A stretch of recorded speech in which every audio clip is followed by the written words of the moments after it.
This is Chicago's Morning Answer with Dan Proft and Amy Jacobson on AM 560. The Answer.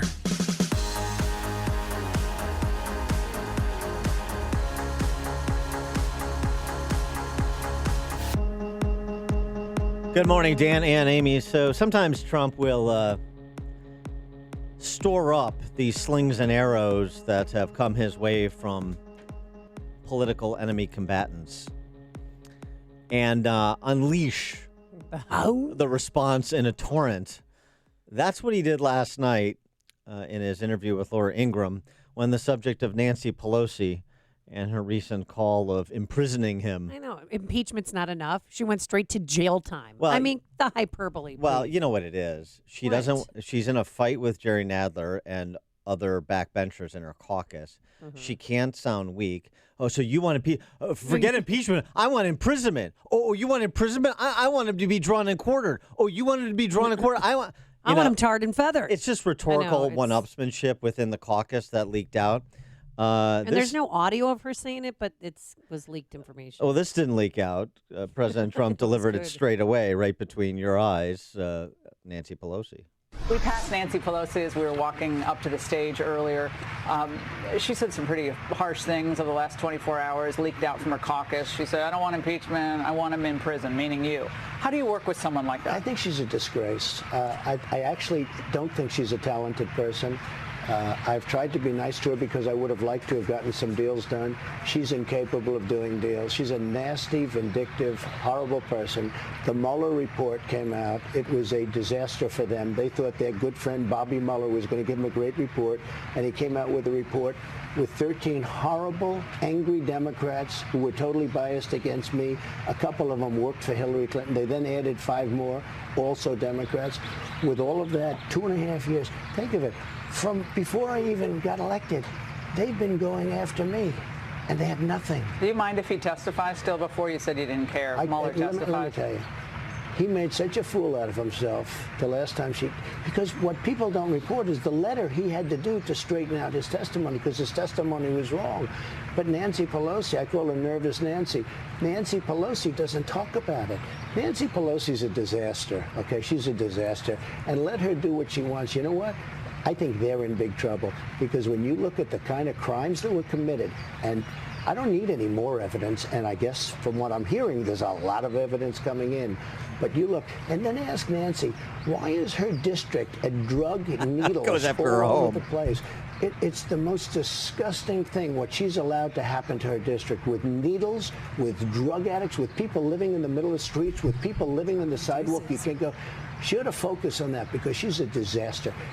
Why did you say people dropping deuces on the street? It's pretty comprehensive. Yeah. Hep A's everywhere. Start with the politician, then go to her district. For more on this topic and others, we're pleased to be joined by Roger Kimball, editor of the New Criterion, columnist for PJ Media. And Roger, thanks for joining us. Appreciate it. Oh, my pleasure. My pleasure. The impeachment dissension in the ranks among Democrats that, at least my read, was that demanded Pelosi engage in that rhetorical one-upsmanship and then get the rebuke you just heard from the president. To me, I'm glad to see Trump is not just sort of waving this off and saying, I'm done with this, I'm moving on. If to the extent that they want to continue to obsess about it, is the extent that he'll continue ramming it down their throats. There was an advertisement that teachers Scotch used to have on buses that said, in life, experience is the great teacher. In Scotch, teachers is the great experience. Kind of an amusing advertisement. Yeah. But it's not true, because experience is not always the great teacher. And I think that this episode that you just recounted demonstrates that. You would think at this point, more than 2 years into his administration, that the Democrats would understand that if you attack Donald Trump, you don't get, let's get on with it, or, that's too bad, but let's move on. No, he's going to, if you punch him, he's going to roll over you with a steamroller. And he's done it time and time and time again. I guess the Democrats have some kind of primeval memory of Republicans of old, the George Bushes and the Mitt Romneys and all of the gentlemen who are civil and decent, who can be attacked with impunity because they never fight back. But that's not Donald Trump's style, as he just demonstrated in what you played from his interview with Laura. So they don't seem to understand this, and of course I have to. This one thing for Nancy Pelosi. I mean, her remarks about prison, assuming she made them, were ridiculous and repulsive. But she at least has this scrap of self-preservation, which is, if were they to impeach the president, that would assure his victory in 2020. He's not going to be removed from office. To impeach him is merely to wave, this gigantic red flag in front of Trump's supporters, and so I suspect that at the end of the day, there's going to be lots of sound and fury signifying nothing. Yeah, but I think that's why Nancy Pelosi is dragging her feet, because she knows what the outcome will be. But all these, young, Dan calls them the socialist Spice Girls, that are there in Congress, freshman That's Congress. Good. I'm going to use that. Yeah, oh yeah, sure, please. Attribution, of course. Yes. Don't Biden me. Don't Biden me, Roger. But the Spice Girls, they want, they're stepping on the gas. They want to go with this. Yeah. Well, it's you can't cure stupid, and I'm afraid that well, that's an yes, answer. that's really a statement for our times, isn't it? The point you were making about Trump and the gentleman, some of his gentleman critics. I love this coming from you because you're a man of letters. Your outlet, New Criterion, is devoted as much to culture and the arts as it is to politics, and so sort of the social circles where you happen upon many effete Republicans of the Romney variety.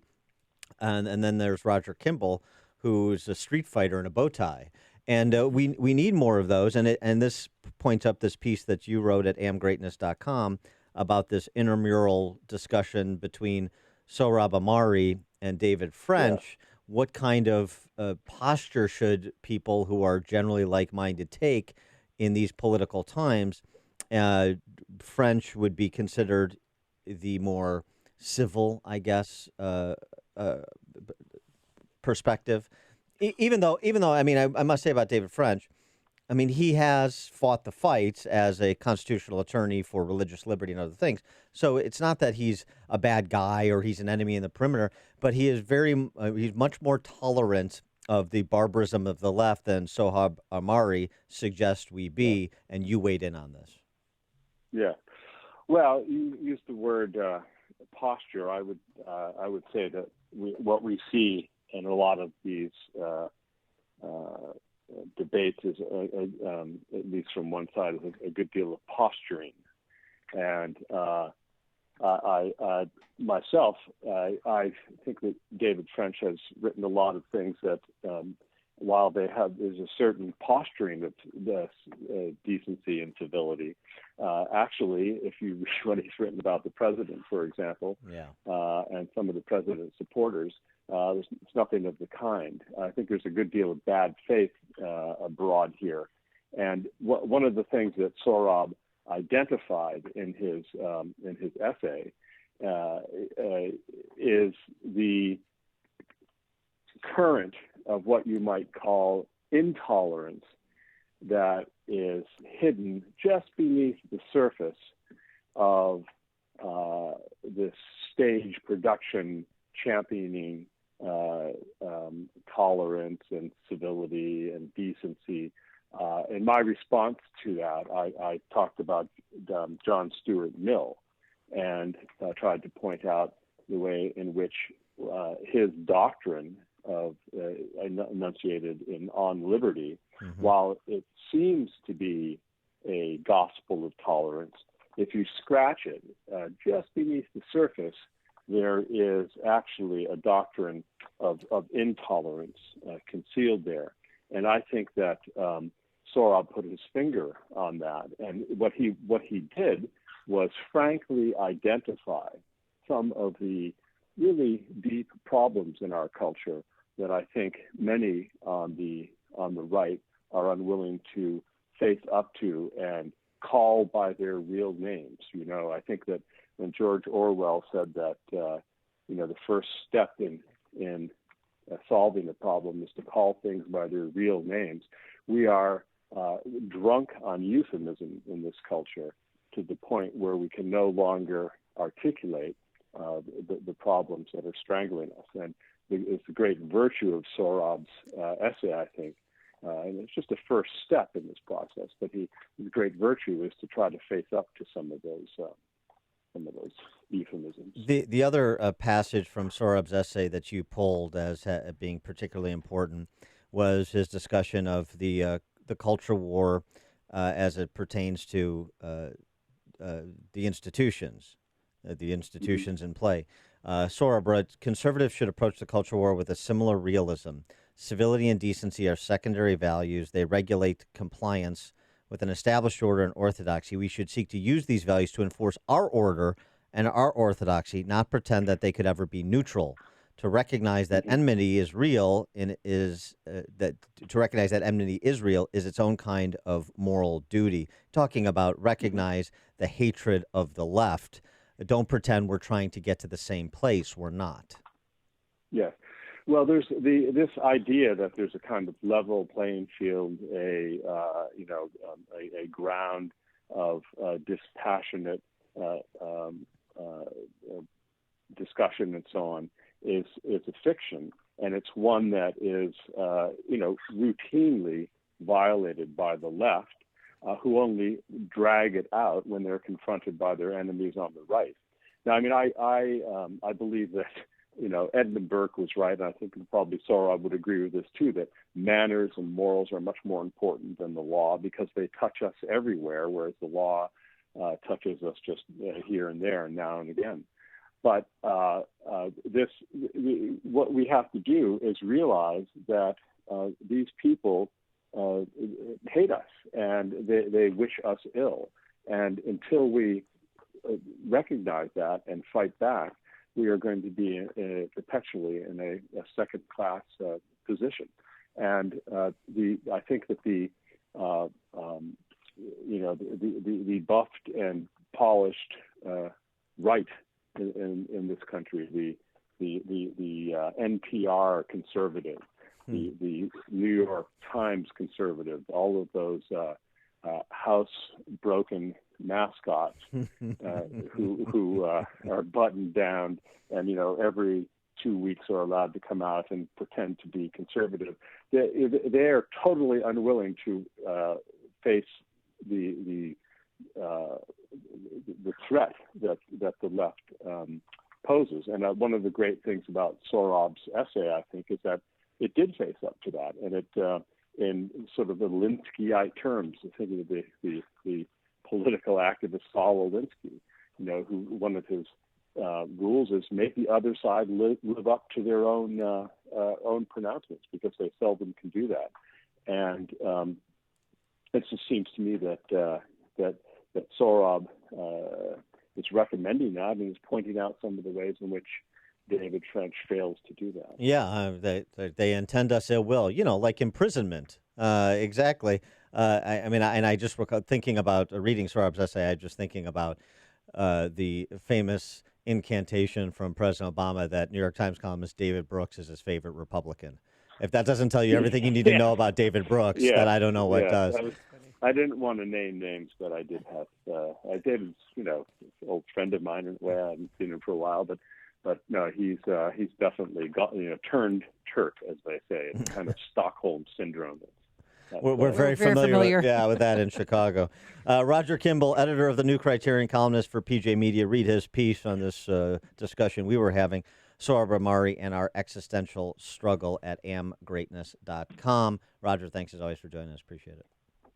My pleasure. And he joined us on our turnkey.pro answer line. There's only one radio show in Chicago talking about today's biggest stories and telling you what they really mean. That show is this one. Chicago's Morning Answer on AM 560. The Answer.